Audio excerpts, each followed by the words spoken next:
This story is titled, My Family Forced Me to Babysit Their Kids During Our Vacation, but this time I chose Spain instead. Hey everyone, before we jump into today's video, I need your help. We've noticed the channel is losing some traction, and subscribing is one of the best ways you can support us.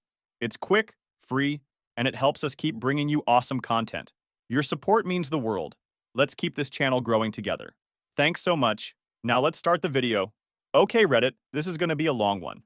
Sorry in advance for any formatting issues. I'm on mobile and honestly pretty tired right now, but I need to get this off my chest. So I, 31 female, have always been the responsible one in my family. You know the type, the one everyone calls when they need something. Yeah, that's me. While my sister, let's call her Amy, and sister-in-law Sarah, did the whole marriage, kids, suburbs thing straight out of college, I went a different route, focused on my career, worked my butt off at this corporate place downtown, and TBH, I'm pretty proud of where I got myself. Like, I started as an entry-level analyst, and now I've got this sweet corner office on the 23rd floor. Those 60-hour work weeks and missed weekends actually paid off. My desk has this amazing view of the city, and sometimes when I'm working late, I just take a moment to look at all the lights and think, yeah, I did that. But my family? OMG, they just do not get it. Every single family gathering turns into this weird intervention about my life choices. It's always, when are you going to settle down? Or, you know you're not getting any younger. Or my personal favorite from Sarah. I know this nice guy from church. He'd be perfect for you. And it's not just the marriage thing. They seriously act like my job is just this cute little hobby I do between babysitting their kids. Like, hello? I'm a senior project manager handling multi-million-dollar accounts.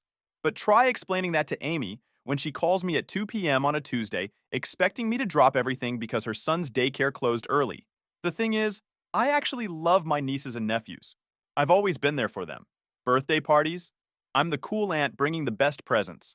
School plays, front row, taking videos. Sick days when their parents have important meetings. Guess who uses her precious PTO to play nurse? But lately, IDK, something's been feeling off. Like, last month, Sarah needed me to watch her kid because she had this super important doctor's appointment. Found out later from her Instagram stories that she was actually at a spa day with her friends. And she didn't even try to hide it. Just posted those stories like I wouldn't see them. When I brought it up, she was like, you wouldn't understand. Being a mom is so stressful. I really needed that break. And Amy? She's even worse with the whole, you're single so your time doesn't matter thing. Last week, she literally told me, it's not like you have anything better to do on weekends anyway, when I tried to say no to watching her kid. I was literally in the middle of preparing for this huge merger at work, but apparently that's not as important as her wanting to go shopping with her friends.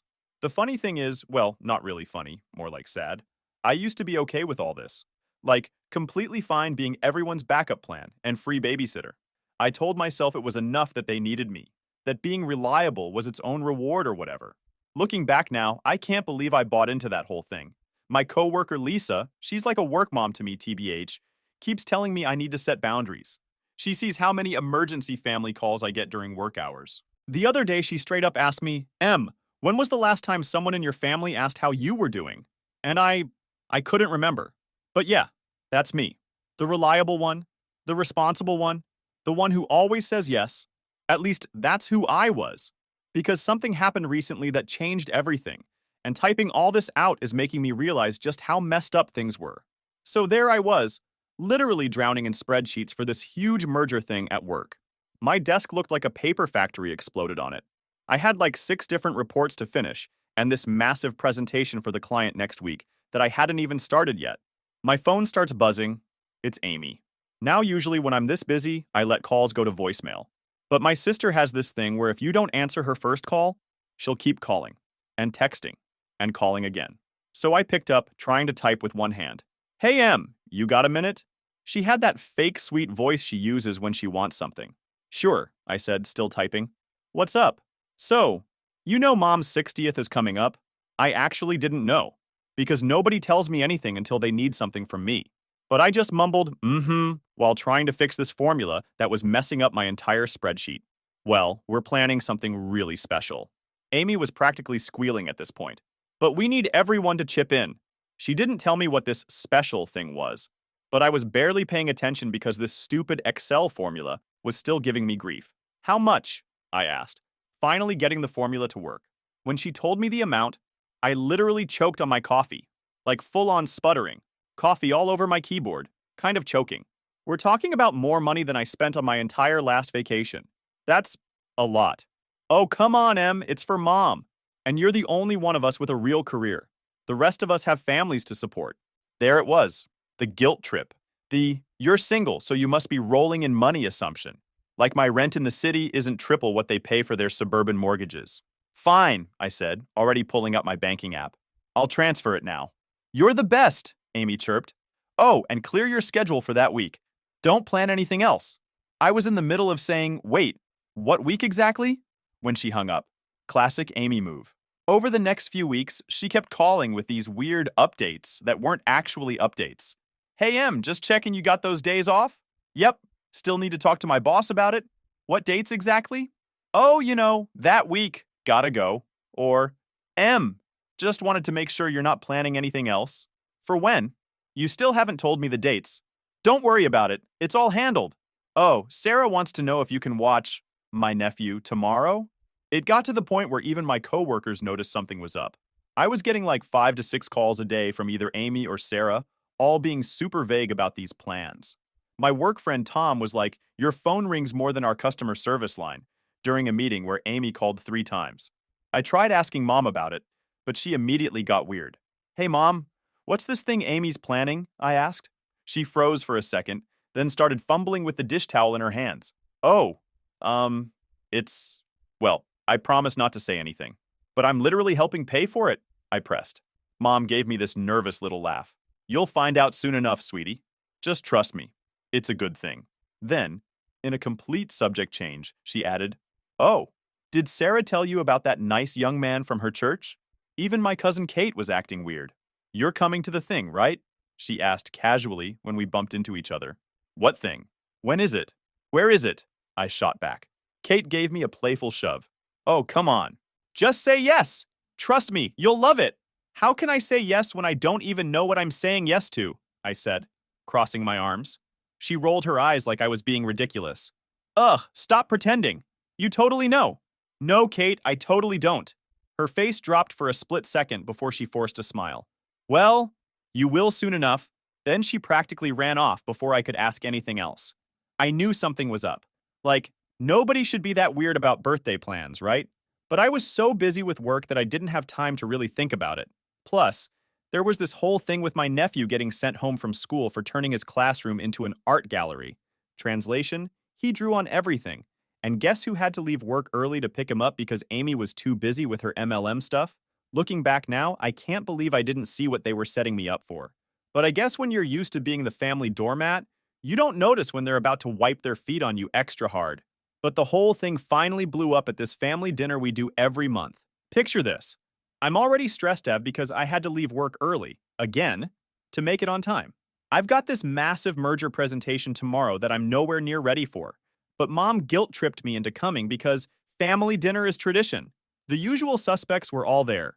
Mom trying to force leftovers on everyone, Dad pretending to watch sports on his phone but actually playing Candy Crush, Sarah doing her whole perfect Christian wife act, and all the kids running around like tiny tornadoes. I'm sitting there trying to secretly check work emails under the table when my cousin Kate goes, "Oh, Em, did you bring your planner? We need to check some dates." Before I could answer, Amy does this super obvious fake cough thing. The whole room goes quiet so fast, you could hear one of the kids trying to sneak extra cookies in the kitchen. Actually, Amy says, standing up like she's about to give a speech at the Oscars, we have an announcement about Mom's birthday. Everyone's looking at each other with these weird smiles. You know those smiles people have when they know something you don't? Yeah, those ones. We've booked a week at Pine Valley Lodge, Amy says, all proud of herself. All expenses paid, full resort experience. Everyone starts cheering and congratulating Mom. Meanwhile, I'm sitting there doing quick math in my head about how much of my money they spent on this without even telling me. Then Sarah pipes up with her sugary sweet voice that she uses when she's about to say something mean. Em, you're so amazing with the kids. They're gonna love having you watch them for that week. I literally stopped mid-chew. I'm sorry, what? Oh, don't worry. Amy jumps in. We've got it all planned out. You can use the little cabin behind the main lodge. It's got a mini fridge and everything. The kids are so excited to have a whole week with Auntie Em, Sarah adds. I put down my fork. Guys, I can't take a week off. We have this huge merger happening. Oh, that work thing? Amy waves her hand like she's swatting away an annoying fly. Just reschedule it. Reschedule? Are you serious right now? Well, Sarah says with that look she gets when she's about to say something particularly awful. It's not like you have actual responsibilities like we do. Your job is just, you know, a job. I stared at her.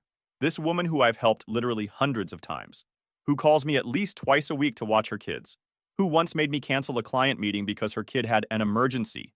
He wanted McDonald's and she was too tired to take him. My job pays my bills, I said slowly. And apparently your vacation too. Don't be like that, Mom jumps in. We're family, and you're so good with the kids. Yeah, Amy adds. They won't behave for anyone else like they do for you. Fun fact, they don't behave for me either. Last time I watched them, one of them used my work laptop as a canvas for his finger painting phase, and the other tried to feed my phone to the toilet. But sure, they're angels with me. If you want me to watch 5 kids for a week, I said, you need to pay me. They all looked at me like I just suggested we should sell the children to the circus. Pay you? Sarah actually clutched her pearls. Like, physically grabbed the necklace she wears to show everyone how proper she is. We're family. Yeah, I said. Family who took my money for a vacation I'm apparently not even going to get to enjoy. But you wouldn't enjoy it anyway, Amy says, all matter of fact. It's not like you have a husband or kids to spend time with. You'd just be working on your laptop the whole time anyway. That's when Aunt Lisa, who had been quietly watching this whole disaster unfold, finally spoke up. Do you guys even hear yourselves right now? Em has a career, a successful one. You can't just expect her to drop everything because you don't want to pay for childcare. But she loves watching the kids, Sarah protested. I love my nieces and nephews, I corrected her. That doesn't mean I want to be their unpaid nanny while you all go skiing? Well, I think you're being very selfish, Mom said in that quiet voice she uses when she's really mad. After everything we've done for you. Everything you've done for me? I couldn't help laughing. Like what exactly? Taking my money? Volunteering me for things without asking? Making me feel bad about my life choices? The room got real quiet. I think they didn't expect me to say no at all. It was actually my first time rejecting what they asked. But I just sat there for a minute staring at them, like they'd all lost their minds. The absolute audacity of these people, expecting me to give up a week of my life to watch their kids while they went on vacation with my money. I could feel my face getting hot. You know that feeling when you're so mad you might actually explode? Okay, I said, trying to sound reasonable. I pulled out my work laptop. Let's talk actual numbers here. You want me to watch 5 kids under 7, 24/7, for an entire week. The going rate for a nanny in this area is $25 per hour for one kid, plus $5 for each additional kid. That's $45 per hour. For 24 hours, 7 days, I did the math quickly, about $7,560, along with the money I already paid for the trip. You would have thought I suggested selling their children on eBay. Sarah actually gasped. Amy started laughing like I'd told the funniest joke ever. Mom just kept shaking her head with that disappointed look she's perfected over the years. We're not paying you to spend time with your own nieces and nephews, Amy said, still laughing. That's ridiculous. So you admit it's a job, I said. A job you don't want to pay for. It's not a job when it's family, Sarah insisted. We watched each other's kids all the time growing up. Yeah, for a few hours after school. Not for a whole week while everyone else goes on vacation. I don't understand why you're being so difficult about this, Mom sighed. You're not even doing anything that week anyway, except leading a massive merger project. Oh, please, Sarah scoffed. It's not like you're saving lives or anything. That's when Aunt Lisa, who had been quietly sipping her tea and watching this train wreck unfold, finally spoke up. Sarah, honey, do you know what a corporate merger is? The kind of responsibility Em has? Sarah waved her hand dismissively. She sits in an office all day. How hard can it be? I manage a team of 15 people, I said through gritted teeth. We handle multi-million-dollar accounts. I worked 60-hour weeks for 10 years to get where I am. See, Amy said triumphantly. You're used to working long hours anyway, so watching the kids will be easy for you. I looked around the table at these people who were supposed to be my family. Mom was still shaking her head. Dad was still hiding behind his phone. Sarah was smirking like she'd won something, and Amy was barely paying attention while trying to stop her kid from drawing on the tablecloth. You know what? I said, starting to pack up my stuff. You're right. I am used to working hard. I'm used to being responsible. I'm used to putting everyone else first. But I'm done being your free babysitter. Now you're just being dramatic, Sarah said. This is why you're still single, you know. Men don't like women who are so career obsessed. That was it. The last straw. Not just the insult, but the way she said it. So smug and superior. Like she'd figured out what was wrong with me and was doing me a favor by pointing it out.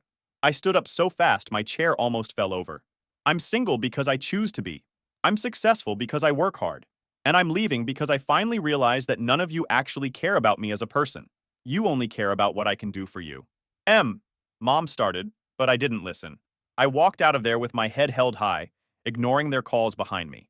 As I got in my car, I could see Aunt Lisa giving me a thumbs up through the window. At least someone in this family gets it. I drove home that night in a complete daze. Like, you know when you arrive somewhere and don't even remember the drive there? That kind of daze. I ended up sitting in my car in the parking garage of my apartment building for what felt like hours, just staring at nothing and replaying everything in my head. My phone kept lighting up with messages. Amy sending me photos of my nephew looking sad. Definitely staged. That kid can't keep a straight face for more than 2 seconds. Sarah writing paragraphs about how disappointed she was in my unchristian behavior at dinner. Mom just sending sad face emojis because she knows that drives me crazy. I turned my phone face down on the passenger seat and ignored all of it. Instead, I started thinking about all the times I dropped everything for them. The time I left in the middle of a client meeting because Sarah had a medical emergency with her son. Or when I worked through the night to make up for taking a day off to watch the kids while Amy went to a business conference. Or the countless times I'd spent my weekends entertaining the kids because you're not doing anything anyway. My phone buzzed again. This time it was Aunt Lisa. You okay, kiddo? That was rough in there. But I'm proud of you for standing up for yourself. Call me if you need to talk. That's when I started crying. Full-on ugly crying with mascara everywhere and those weird hiccup sob things. I cried for all the times I'd said yes when I wanted to say no. For all the times I'd put my own life on hold to help with theirs. For all the times they'd made me feel like being single and focused on my career made me somehow less valuable as a person. Finally, I dragged myself up to my apartment. It's this nice one-bedroom place with floor-to-ceiling windows that I worked really hard to afford. Sarah always makes these little comments about how it's cute that I live in an apartment at my age, like there's something wrong with not having a house in the suburbs. But I love it here. It's mine. I earned it. I walked in and just stood there looking at my life, my space, the desk where I've pulled countless late nights building my career, the bookshelf full of novels I actually have time to read because I'm not constantly running after kids. And suddenly, this crazy idea hit me. Well, crazy for me. Probably normal for anyone who actually has healthy boundaries with their family. I opened my laptop and started Googling. First flight prices, then hotels, then actual vacation packages. My hands were shaking as I typed. You see, I had this chunk of savings set aside. I always called it my emergency fund, but let's be real. It was my family emergency fund, the money I kept available for when they inevitably needed something. I sat there looking at my bank balance, then at the vacation packages, then at my phone that was still lighting up with guilt trip messages. A week in Spain, beautiful hotels, historic sites, art museums, food tours, everything I'd always wanted to do but never did because someone always needed something more important. The cursor hovered over the Book Now button. My phone buzzed again. Another message from Sarah. The kids are crying because their favorite aunt is being selfish. I hope you're happy with yourself. I think they thought I was joking. I clicked the button, entered my card details, clicked confirm, booked the whole thing. Flights, hotels, tours, a proper vacation. Not a work by the pool trip, but a real, actual, phone-turned-off vacation in Spain. During the exact week they wanted me to babysit.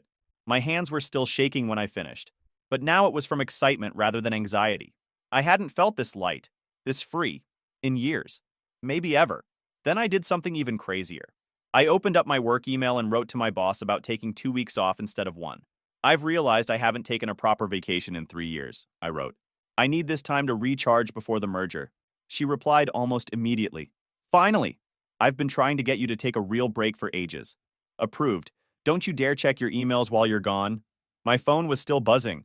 I turned it off completely and went to stand by my window, looking out at the city lights.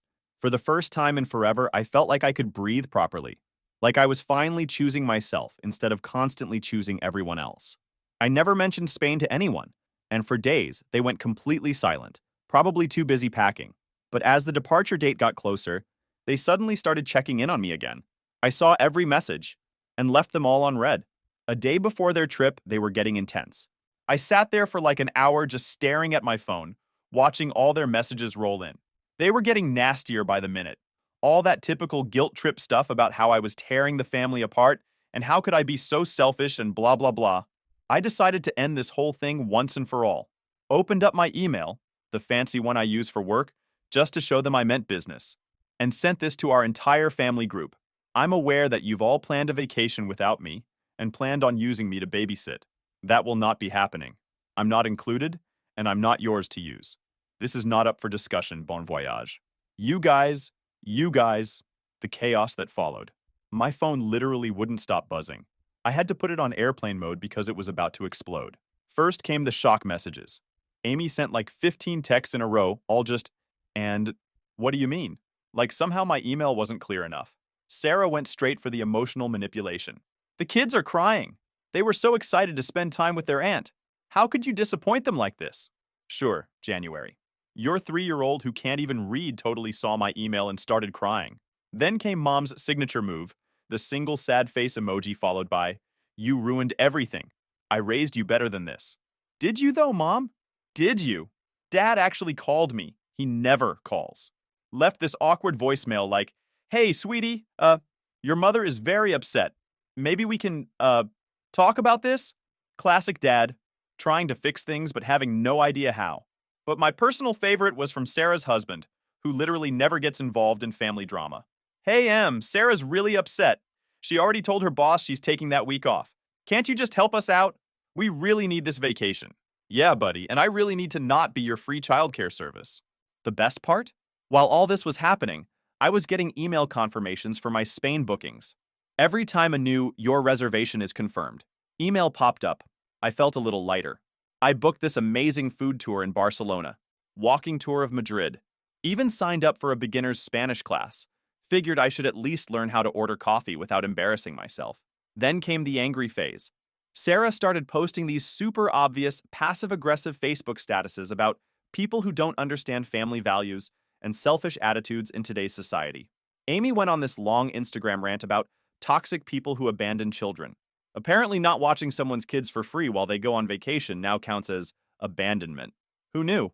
My cousin Kate, who usually stays out of drama, actually messaged me. Hey, saw your email. That was kinda harsh, don't you think? I replied with a screenshot of all the times she's asked me to babysit in the last month. She left me on red. Aunt Lisa, absolute queen that she is, just sent me. Good for you. Want me to teach you some Spanish swear words before your trip? The family group chat is literally on fire. I've muted it, but occasionally peek in just to watch the drama unfold. Meanwhile, I was sitting here on my couch, drinking my fancy coffee, that I can afford because I have a real job, Sarah, booking spa treatments for my Spain trip, and feeling weirdly peaceful about the whole thing. At that moment, the only thing that was bothering me is that I felt they're probably going to try showing up at my apartment for this intervention Amy's planning. I thought of crashing at a friend's place for a few days, or put a sign on my door that says, "Gone to Spain, don't wait up." But it was too late. They actually showed up at my apartment the next day. All of them. Mom, Dad, Amy, Sarah, plus a few other relatives who apparently had nothing better to do on a Thursday evening than participate in this circus. Thank God the kids weren't with them. Probably the only smart decision they made that day. I was in the middle of packing for Spain, bought this cute new suitcase and everything, when I heard them in the hallway. Sarah's voice carries like a foghorn when she's mad, so I knew it was them before they even knocked. I didn't answer at first, but they wouldn't leave. Just kept knocking and calling my name. My neighbors were definitely getting a show. Finally, I opened the door because I figured it was better than having them stand out there yelling all night. They all pushed their way in like they owned the place. Mom immediately started crying, of course. Dad looked uncomfortable, as usual. And Sarah, oh boy. Sarah had this look on her face like she was about to start preaching. We've been talking, Sarah said in her, I'm about to say something terrible but pretend it's coming from a place of love voice. And we're really worried about your mental state. I actually laughed. My mental state is fine. Better than ever, actually. You abandoned your family, Amy chimed in. You're refusing to help with the children. That's not normal behavior. Not being your free babysitter isn't abandonment, I said. The kids have parents, multiple parents, all of whom are choosing to go on vacation instead of watching their own children. That's when Sarah dropped the bomb. If you keep acting like this, refusing to help with the kids, We might have to call CPS. I literally froze. What? Well, Sarah said with this fake concerned look, if you're having some kind of breakdown and it's affecting the children, are you seriously threatening to call CPS because I won't babysit for free while you go on vacation? We're worried about your relationship with the kids, Amy added. Your sudden refusal to see them. I haven't refused to see them. I've refused to be your unpaid nanny. Mom was full on sobbing now. We just want to help you. Help me? I couldn't believe what I was hearing. By threatening to call CPS? For what exactly? Not providing free childcare? You've been acting erratic, Sarah insisted. Booking sudden trips, sending aggressive emails. An adult booking a vacation and setting boundaries is not erratic behavior, I said. And you know what? Go ahead. Call CPS. Explain to them how you're reporting your sister, because she won't watch your kids for free while you go skiing. See how that goes. Sarah pulled out her phone like she was actually going to do it. That's when Dad finally spoke up. That's enough, he said, actually raising his voice for once. Sarah, put the phone away. You're being ridiculous. But no, he cut her off. You're threatening your sister with CPS because she won't provide free childcare? Do you realize how insane that sounds? The room went quiet. Like you could hear my upstairs neighbor's cat walking around quiet. I want you all to leave, I said. Now. And if any of you ever threaten me with CPS again, I'll go straight to a lawyer. You'd sue your own family? Sarah gasped. Try me. They left eventually, but not before Mom tried one last guilt trip. I just don't understand what we did wrong raising you. And Sarah muttered something about me being unstable. As soon as they were gone, I called Aunt Lisa and told her everything. She was livid, like I could hear her pacing through the phone. She's apparently called Mom and read her the riot act about letting Sarah make threats like that. I also texted my work friend who's a lawyer. You know, just in case. She's already offered to write them a cease and desist letter if they try anything stupid. The best part, I'm actually glad they pulled this stunt. Any guilt I had about going to Spain? Gone. They showed their true colors and they're ugly as hell. I'm flying to Spain tomorrow. Wish me luck. Final update. To my post from 1 month ago, that blew up.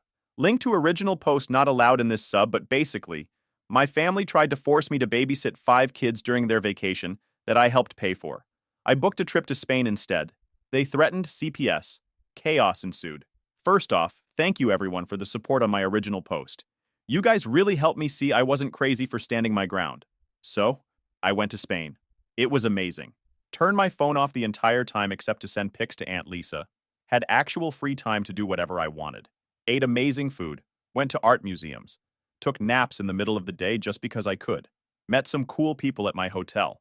Even went on a date with this British guy who was there on business. Nothing serious, but hey, apparently I'm not as undateable as Sarah claims. But the real updates are about what happened when I got back.